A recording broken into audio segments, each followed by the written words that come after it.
Everyone, welcome to Akshansh classes. तो आज हम डिस्कस करेंगे development leading to the Bohr model of atom. अब देखो, हमने यहाँ तक पढ़ा था थॉमसन मॉडल और उसके बाद पढ़ा रदरफोर्ड मॉडल। दोनों की ड्रॉबैक्स हमें पता चल गई।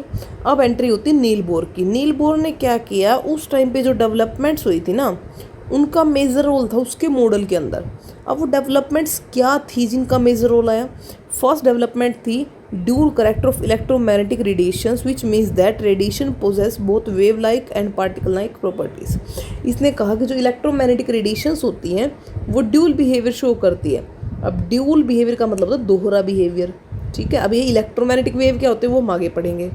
सेकेंड है experimental result regarding atomic spectra. जब एटॉमिक स्पेक्ट्रा को स्टडी किया गया तो वहाँ से जो एक्सपेरिमेंट से जो रिजल्ट आए उनके बारे में बात की गई। अब देखो, आ जाओ फर्स्ट पॉइंट पे वापस। इलेक्ट्रोमैग्नेटिक रेडिएशंस क्या है? देखो, इलेक्ट्रोमैग्नेटिक रेडिएशंस की सबसे पहले बात करी थी मैक्सवेल ने इसके बारे में बताया था, क्लार्क मैक्सवेल ने। उसके बाद उसको कंफर्म कर दिया था ये हर्ट्स ने। हर्ट्स आगे दोबारा भी पढ़ोगे तुम, क्या है हर्ट्स। तो 1870 में जो है मैक्सवेल है, उसने इसके बारे में बताया, मतलब अच्छे से एक्सप्लेन किया कि भाई कैसे है क्या है। तो उन्होंने कहा कि जब कोई एक्सेलरेटेड चार्ज पार्टिकल है वो मूव करता है अंडर एक्सेलरेशन, तो वहाँ पर इलेक्ट्रिक और मैग्नेटिक फील्ड जनरेट होती है। ठीक है, और उन वेव को बोलते हैं हम इलेक्ट्रोमैग्नेटिक वेव। तो पहले क्या था, लाइट को हम बोलते थे कि वो फॉर्म ऑफ रेडिएशन है स्टार्टिंग से, और उनको बोलते थे कि वो एक तरह से उनका पार्टिकल नेचर है। ये न्यूटन ने बताया था। लेकिन अब हम क्या बात कर रहे हैं कि ये तो इलेक्ट्रोमैग्नेटिक वेव होती हैं। तो 19th सेंचुरी में क्या हुआ, जो वेव नेचर है लाइट का वो भी इस्टेब्लिश हो गया। तो देखो, Maxwell was again the first to reveal that light waves are associated with oscillating electric and magnetic character। इसने कहा कि जो लाइट वेव्स होती है ना, उसके पास भी इलेक्ट्रिक और मैग्नेटिक करेक्टर होता है। अब देखो ये है क्या, यही समझेंगे इस डायग्राम से। देखो, मान लो ये है हमारी जो डायरेक्शन ऑफ प्रोपेगेशन है। ठीक है, तो इसने कहा जो इलेक्ट्रिक फील्ड है और जो मैग्नेटिक फील्ड है वो इसके परपेंडिकुलर होगी। यानी जो हमारा डायरेक्शन ऑफ प्रोपेगेशन है वेव का, उसके परपेंडिकुलर होगी इलेक्ट्रिक फील्ड भी और जो मैग्नेटिक फील्ड है वो भी। ये बात कही थी इन्होंने। ठीक है, although electromagnetic wave motion is complex in nature, we will consider here only few small simple properties. वैसे तो जो इलेक्ट्रोमैग्नेटिक वेव्स होती है ना, के बारे में डिस्कस करेंगे तो बहुत कॉम्प्लिकेटेड है ये फिजिक्स में एज इट इज़। जब हम आगे ग्रेजुएशन में जाते हैं ना, तो वहाँ पे एक पूरी बुक है इसके ऊपर। ठीक है, तो हमें इतनी डीप में नहीं जाना, हमें सिर्फ इतना पता होना चाहिए इलेक्ट्रोमैग्नेटिक वेव क्या होती है। ठीक है, वो वेव जब वो प्रोपेगेट करती है तो इलेक्ट्रिक और मैग्नेटिक फील्ड क्या होते हैं उसके परपेंडिकुलर होती है, और बाकी जो ये हम इसके पॉइंट्स पढ़ेंगे ये लिखने होते हैं एज इट इज। देखो क्या है, the oscillating electric and magnetic field produced by oscillating charge particle are perpendicular to each other and both are perpendicular to the direction of propagation of wave.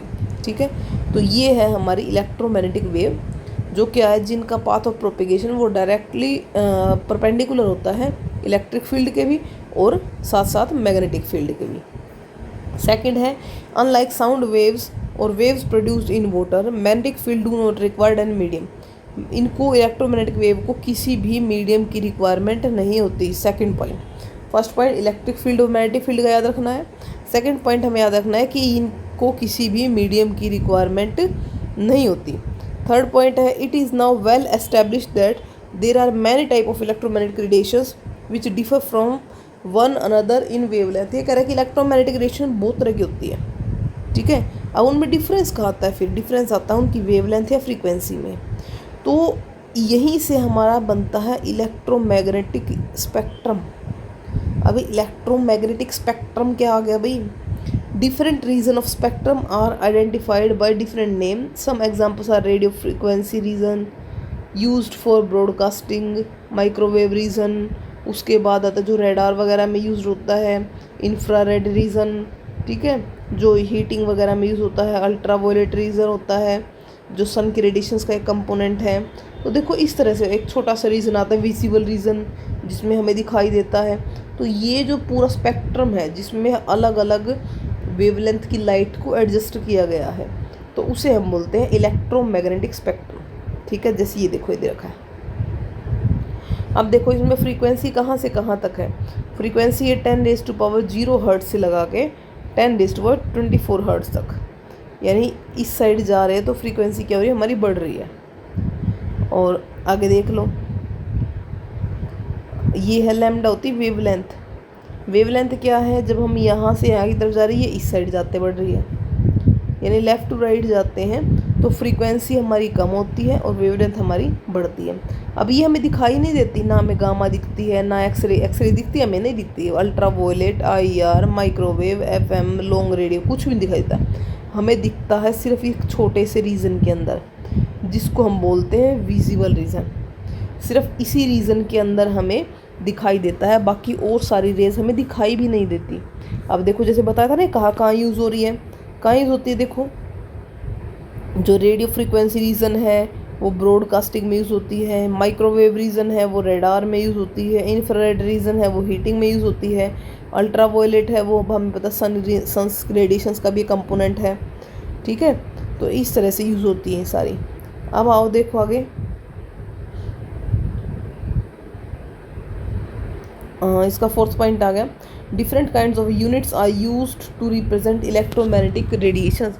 जो ये इलेक्ट्रोमैग्नेटिक रेडिएशंस होते हैं इनको एक तरह से रिप्रेजेंट करने के लिए अलग अलग यूनिट्स का यूज़ किया जाता है।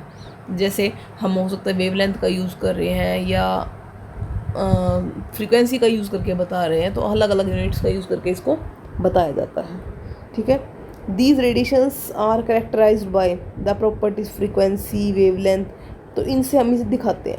अब देखो ये फ्रीक्वेंसी क्या है। फ्रीक्वेंसी देखो यहाँ पे भी लिखा हुआ था ना फ्रीक्वेंसी, मैंने बताया था अभी। फ्रीक्वेंसी होता है number of wave passing through a point in 1 second. यानी मेरे पास एक पॉइंट है, उस पॉइंट पे से 1 सेकेंड में कितनी number of wave pass out हो सकती है, वो उसकी फ्रीक्वेंसी कहलाती है। इसकी यूनिट होती है हर्ट्स। ये अपने साइंटिस्ट ने अपने नाम पे दे रखा है। उसके बाद आता है वेवलेंथ। वेवलेंथ होता है लेंथ ऑफ वन वेव। मान लो ये मेरी वेव है, यहाँ से लेके इस पॉइंट तक की जो ये लेंथ है ये कहलाएगी इसकी वेवलेंथ। ये ऊपर वाला कहलाता है क्रस्ट, ये वाला ट्रफ कहलाता है, ये आपको पता होगा। ठीक है, तो ये जो पूरी लेंथ है ये कहलाएगी हमारी वेवलेंथ। ठीक, wavelength should have the unit of length. तो वेवलेंथ के हमें पता, जब वेवलेंथ ही है तो उसकी यूनिट लेंथ में ही होगी। तो यहाँ पर हम लेंथ की यूनिट हमें पता है मीटर होता है, लेकिन वेवलेंथ तो इतनी बड़ी नहीं होती कि उसको मीटर में मेज़र करेंगे, तो उसको मीटर में नहीं करते, उसको सेंटीमीटर या और छोटी यूनिट का यूज़ करके उसको करते हैं। ठीक है, since electromagnetic radiations consist of different kind of wave of much smaller wavelength, smaller unit are used. अब देखो जैसे इतनी छोटी यूनिट होती है, ये जो वेवलेंथ है हो सकता है वो बहुत कम हो किसी की, तो उसके लिए बहुत छोटी छोटी यूनिट का भी यूज़ किया जाता है। जैसे हमने पढ़ा 10⁻⁻24 -27, तो इस तरह से भी यूज़ किया जाता है। अब देखो in vacuum all types of electromagnetic radiations regardless of wavelength travel at same speed. ये कह रहा है वैक्यूम के अंदर जो इलेक्ट्रोमैग्नेटिक रेडिएशंस चाहे वो कोई भी है वो सभी सेम स्पीड से ही मूव करते हैं। ठीक है, this is called speed of light, और उसे हम क्या बोलते हैं, स्पीड ऑफ लाइट, जिसकी वैल्यू क्या है 3 × 10⁸ मीटर पर सेकेंड। इसको हम c से रिप्रेजेंट करते हैं। अभी तक हमने 3 चीज़ें पढ़ी, c जो हमारा स्पीड ऑफ लाइट, उसके बाद मैंने पढ़ा फ्रीक्वेंसी, फ्रीक्वेंसी को हम बोलेंगे न्यू, एक होता है म्यू, ये है न्यू। ठीक है, और एक आता है हमारा वेवलेंथ, जिसको हम रिप्रेजेंट करते हैं लैम्डा से। ठीक है, इसकी यूनिट होती है मीटर पर सेकेंड, इसकी होती है हर्ट्ज, और लैम्डा की होती है हमारी सेंटीमीटर। ठीक है, इस तरह से हम इसकी यूनिट भी बता सकते हैं। क्लियर है। अब देखो the other commonly used quantity वो क्या है, वेव नंबर। वेव नंबर होता है हमारा न्यू बार। वेव नंबर को इससे रिप्रेजेंट करेंगे न्यू बार, जो होता है 1/λ। ठीक है, अब देखो मैंने बताया आपको क्या क्या डिस्कस किया हमने, न्यू, लैम्डा, न्यू बार और सी, ये 4 चीज़ डिस्कस करें। अब इनमें रिलेशन क्या होता है, new is equal to c/λ। 1/λ क्या है, न्यू बार, तो इसको ये भी लिख सकते हैं nu is equal to c nu bar. तो इनसे न्यूमेरिकल आते हैं, बहुत सिंपल फॉर्मूले से न्यूमेरिकल आते हैं। अब देखो फ्रीक्वेंसी क्या थी, number of wave passing through एक पॉइंट इन 1 सेकेंड। वेवलेंथ क्या है, length of one wave. Wave number क्या होता है, 1/वेवलेंथ। ठीक है, या number of wavelength per unit length, इस तरह से बता सकते हैं हम। और जो सी था हमारा वो था क्या, स्पीड ऑफ लाइट। ठीक है, तो ये इसका सिंपल से न्यूमेरिकल है। तो आज हम यहीं पे ख़त्म करते हैं इसको। Thank you and have a nice day.